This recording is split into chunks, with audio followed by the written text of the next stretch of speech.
Will core inflation spike alongside headline inflation?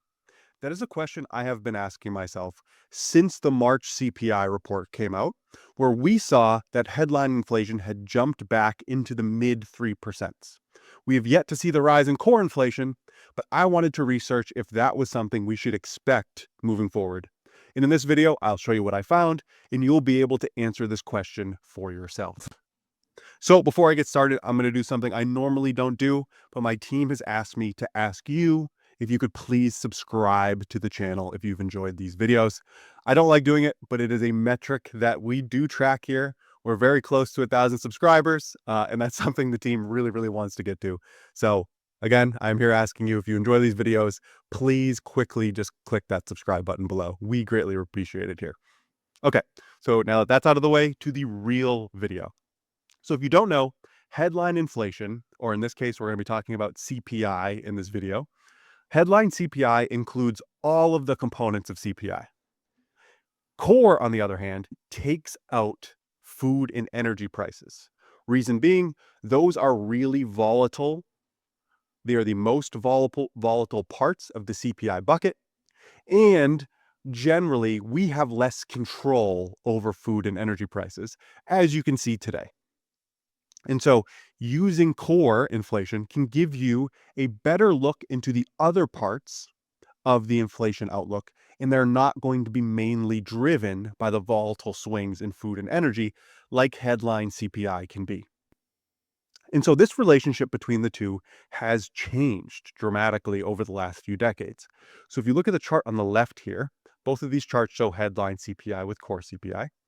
If you look at oil shocks previously, in this case, we're talking about in the 70s, the Arab Oil Embargo and the Iranian Revolution, as well as a little bit with the Gulf War. As you can see, headline CPI didn't spike as high as the previous conflicts. However, core CPI did move up alongside it. And so basically what you saw was headline inflation would rise. And then very shortly after, you can see a little bit of a gap. Core CPI would follow. And the reason being that energy prices are inputs into basically everything else across the economy. So whether it's like transportation, construction, even all the way down to driving your car to work, if oil prices or energy prices are high, it will flow through to the prices of other things. However, more recently, this relationship has been a bit more subdued.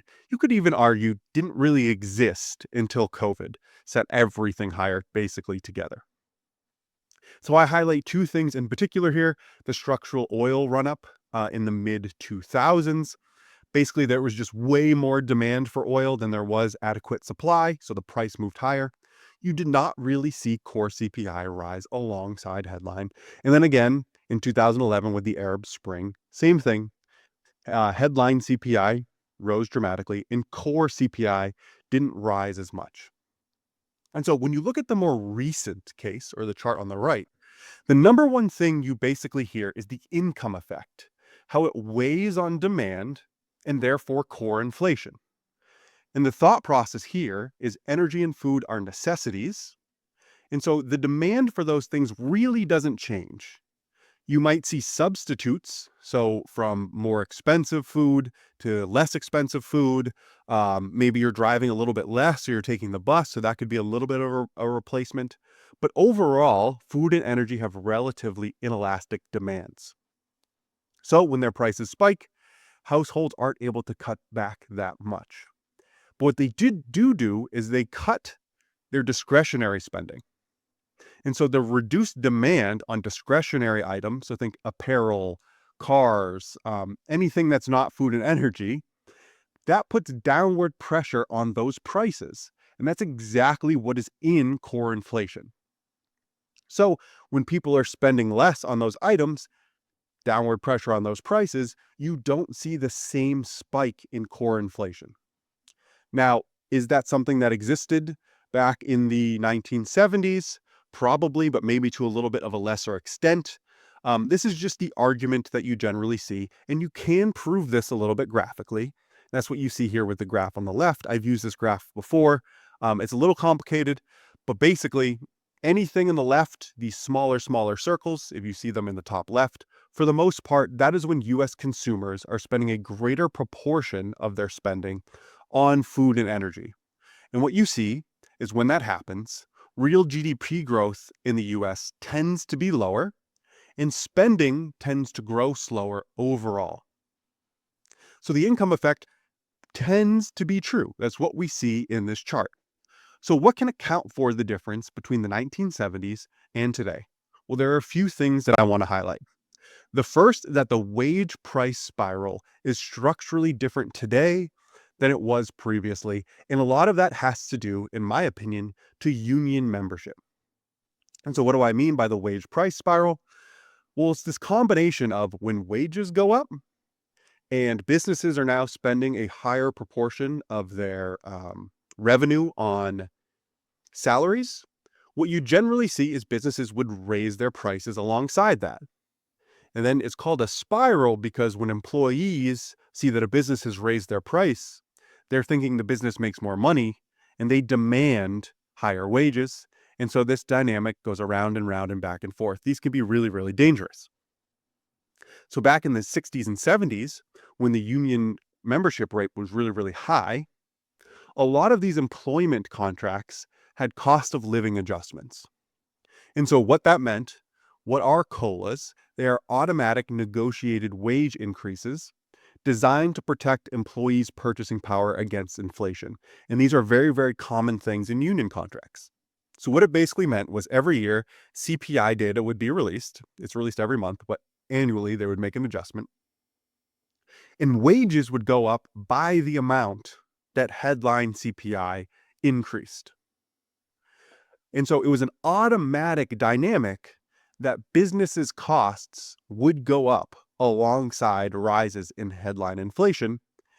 And so businesses would then be forced to raise their prices, and that would lead to rises in core inflation alongside headline inflation.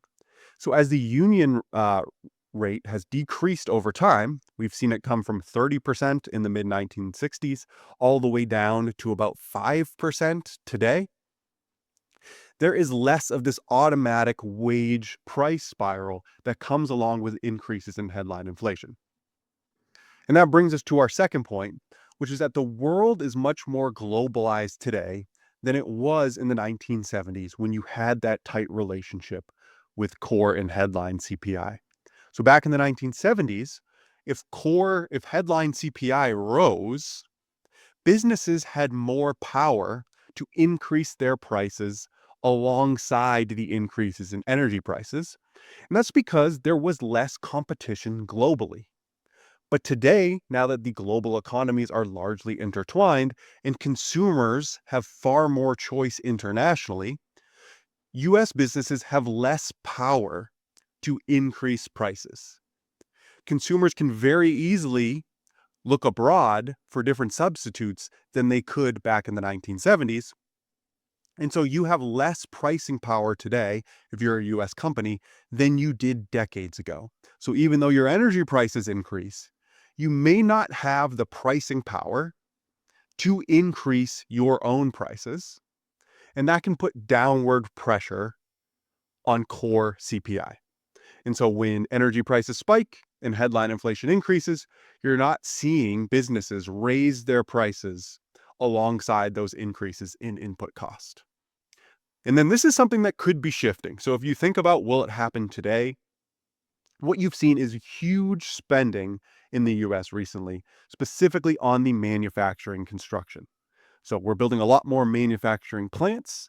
So if this becomes an instance where US consumers are buying more and more from US companies, some of that pricing power could come back and some of that relationship between headline and core could return. And then finally, the last thing I want to mention, the US economy today is far less dependent on energy. So what I've graphed here on the left is US energy consumption per real dollar of GDP. And you can see that has fallen dramatically since the mid 1970s. And then I've grabbed a few quotes here on the right.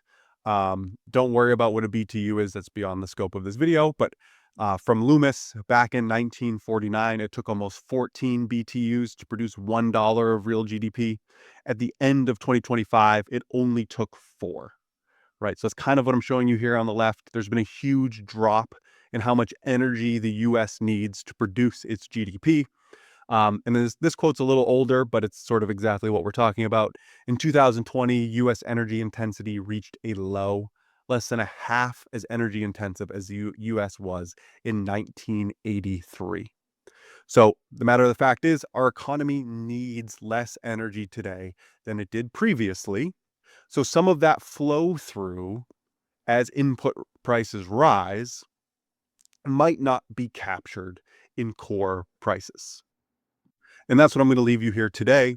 Again, if you enjoyed this video, we would really, really appreciate it if you could quickly just hit that subscribe button or the like button. Both would be awesome as well. I hope you enjoyed this video. I will see you back here next week for another educational video. Have a great week.